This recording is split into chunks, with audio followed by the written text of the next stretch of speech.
Assalamualaikum warahmatullahi wabarakatuh.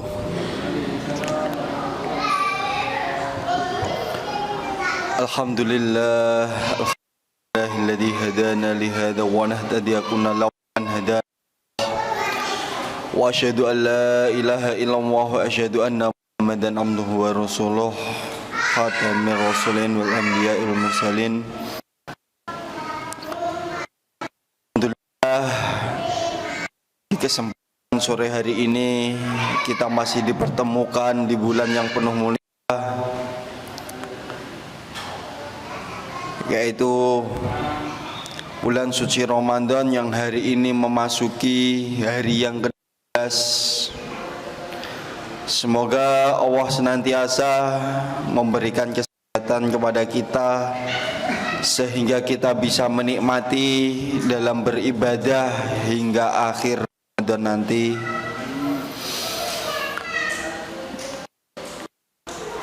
Pada sore hari ini izinkan saya untuk mengutip satu ayat dari surat An-Nahl, yaitu ayat 105.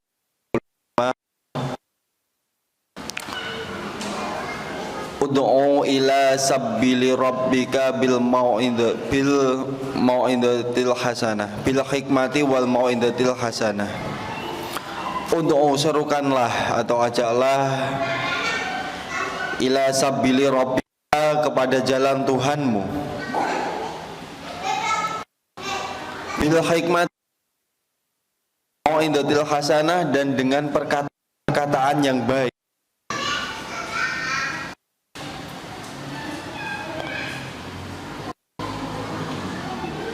Apa sih esensi dari ayat ini? Kita tahu untuk melakukan pendekatan agama, kita perlu menggunakan cara-cara yang bisa menarik hati orang tersebut.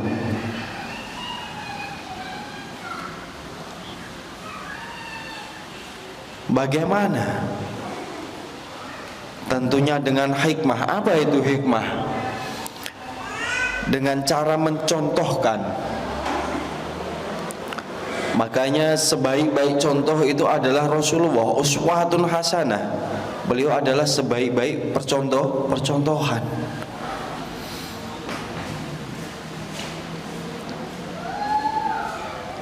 Dalam menyebarkan sesuatu, ketika kita menggambarkan sesuatu, memberikan kabar sesuatu, kita harus memberikan contohnya terlebih dahulu. Tapi di zaman-zaman sekarang esensi itu hilang.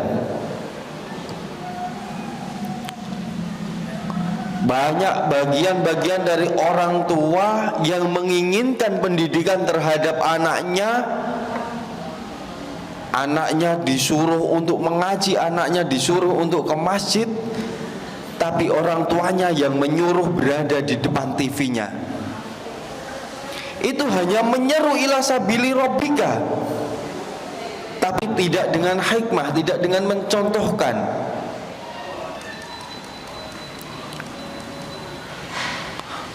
Wal mau'idatil hasanah, dan dengan perkataan-perkataan yang baik.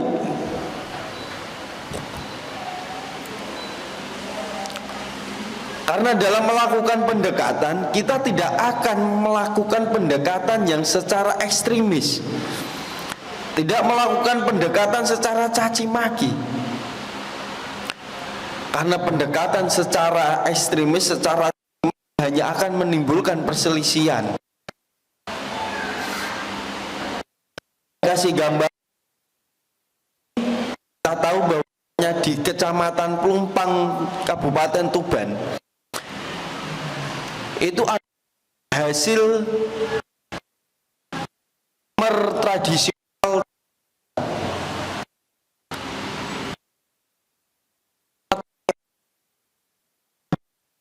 pohon. Kalau kita datang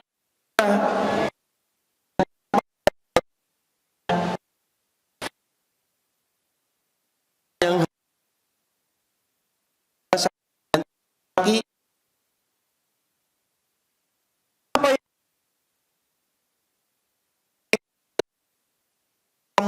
itu menyebabkan neraka, kira-kira tanggapan apa?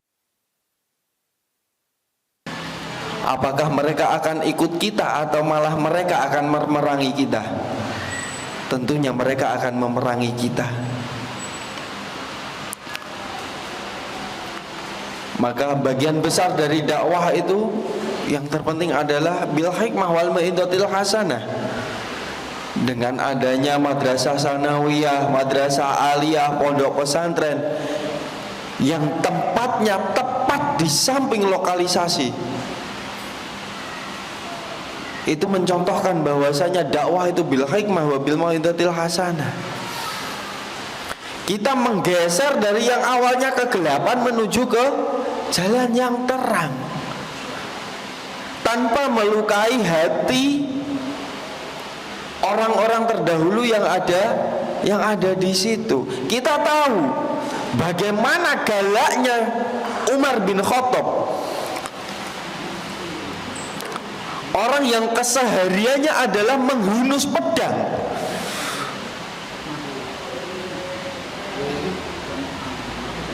Orang yang kalau tidak terima lebih baik saya bunuh. Tidak ada kata negosiasi Umar bin Khattab itu.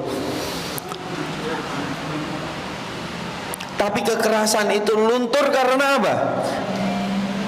Setiap hari mendengarkan bacaan-bacaan Quran.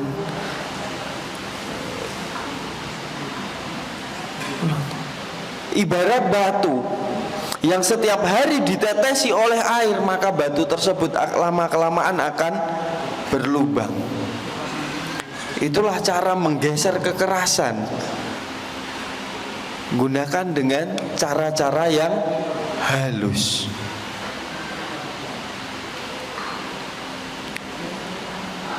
Dan lanjutan dari ayat tersebut, dan bantahlah mereka dengan kata-kata yang baik. Maksudnya apa? Kita disuruh bantah dengan kata-kata yang baik. Kita tahu mereka tidak sepaham dengan kita.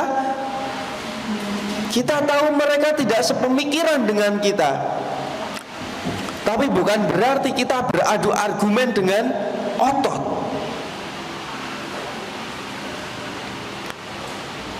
Tapi melainkan apa?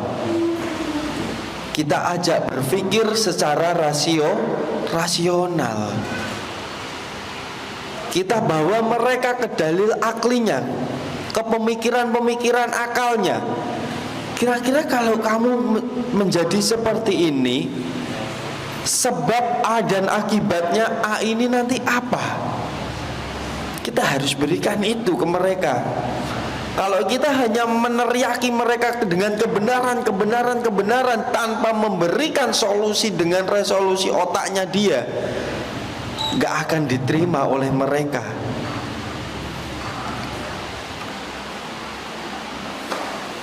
Maka pentingnya memahami esensi sebuah dakwah itu seperti itu.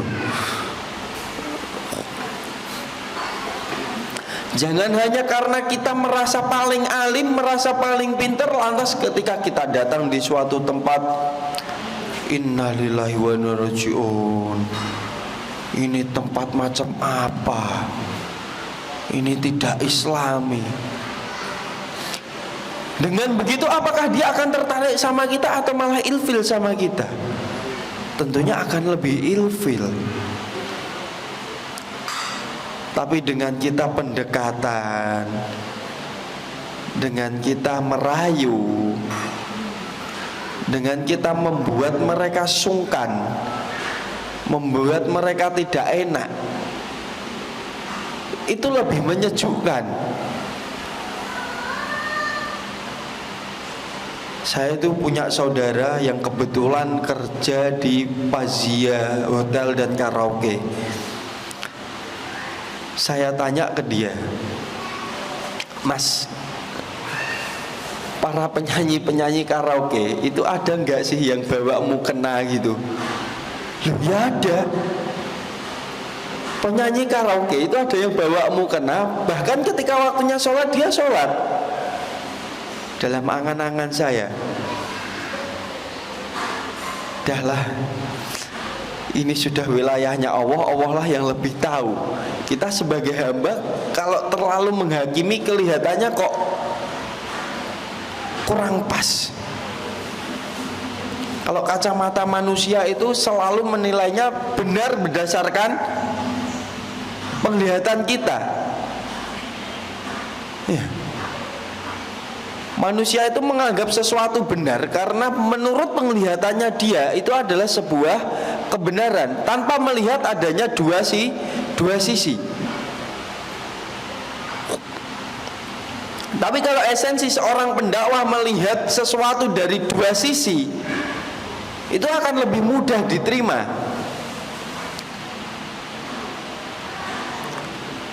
Misal, ketika kita seolah-olah mengharuskan seseorang tersebut melakukan sholat sunnah taraweh, padahal pada kenyataannya dia punya kewajiban yaitu bekerja,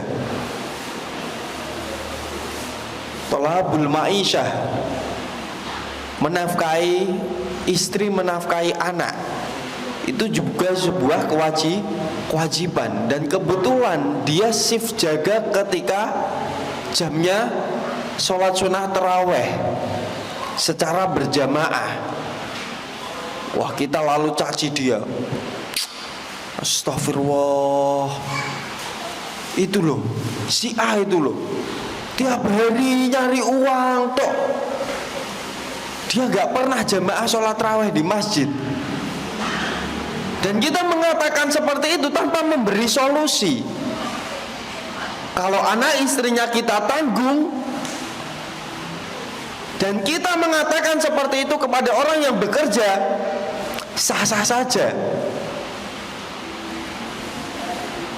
Nah, tapi kalau anak istrinya masih bergantung dari rezekinya dia, ya mohon maaf, salah bagi kita ketika mengatakan seperti itu. Karena mencari nafkah untuk kehidupan sehari-hari itu juga sebagian dari kewajiban. Sudah bukan sunnah lagi, melainkan kewajiban.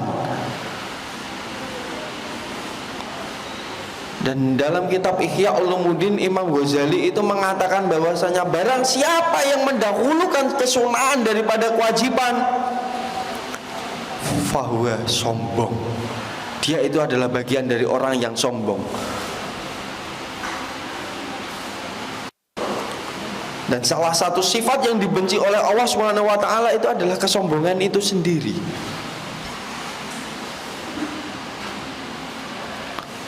Maka dari itu, apalagi ini di bulan Ramadan, mari kita tingkatkan pandangan-pandangan ini menggunakan pandangan yang husnudon, pandangan yang baik-baik. Jika memang pandangan baik itu salah, setidaknya pandangan baik kita itu menjadi sebuah doa. Misal siang-siang melihat Mas Harto sedang belanja es, sudahlah kita husnudon aja. Oh, mungkin Mas Harto sedang membelikan ibunya yang sedang tidak puasa. Oh, mungkin ada sanak saudaranya yang sedang tidak puasa, Mas Harto dititipi. Tapi ketika kita menggunakan kacamata kebencian, kacamata suudon, maka kita akan mengatakan Harto kerja di Hidayatullah, lingkungannya Islam, siang-siang beli es. Orang macam apa ini? Kita akan mengatakan seperti itu kalau kita menggunakan kacamata kebencian, kacamata yang hanya suudon aja. Tapi ketika kita menggunakan kacamata husnudon, setidaknya kita itu menyelipkan sebuah doa. Ya Allah, jika memang benar kebutuhan itu untuk dia, ya berikanlah dia sebuah jalan agar nantinya dia tidak mengulanginya lagi.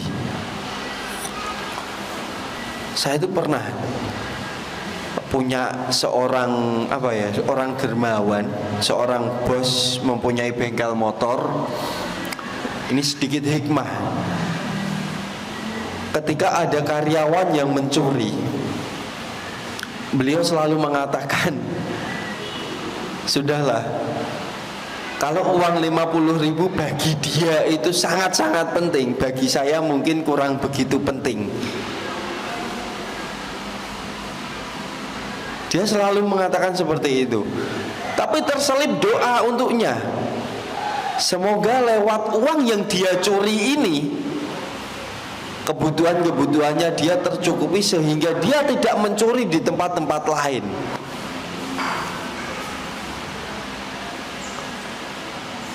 Dia tahu kalau setiap hari itu uangnya hilang, tapi dia selalu menyelipkan doa untuk orang yang mencuri tersebut. Dan dia masih bisa husnudon, mungkin gaji yang saya kasih ini kurang besar, sehingga kebutuhan di rumahnya untuk orang tuanya dia, untuk adik-adiknya dia kurang. Ya udahlah. Tapi alangkah baiknya dia meminta secara terang-terangan daripada mencuri. Beliau selalu mengatakan hal seperti itu. Itu kelebihan ketika kita melihat sesuatu dari dua pandangan.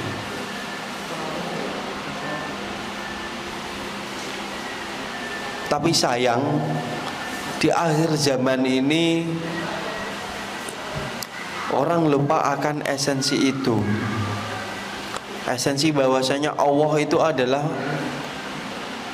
lebih a'lam, lebih tahu daripada semua orang. Bahkan saya pernah mempraktekkan langsung di pilihan kepala desa. Ini sedikit cerita. Pilihan kepala desa itu adalah contoh dari perang saudara secara kecil. Ketika manusia sudah berusaha, ketika manusia sudah berperang, melakukan sesuatu seolah-olah ini sudah hal yang paling baik, yang sudah maksimal saya laksanakan, maka hasil akhir yang harus kita terima adalah ketentuan dari Allah.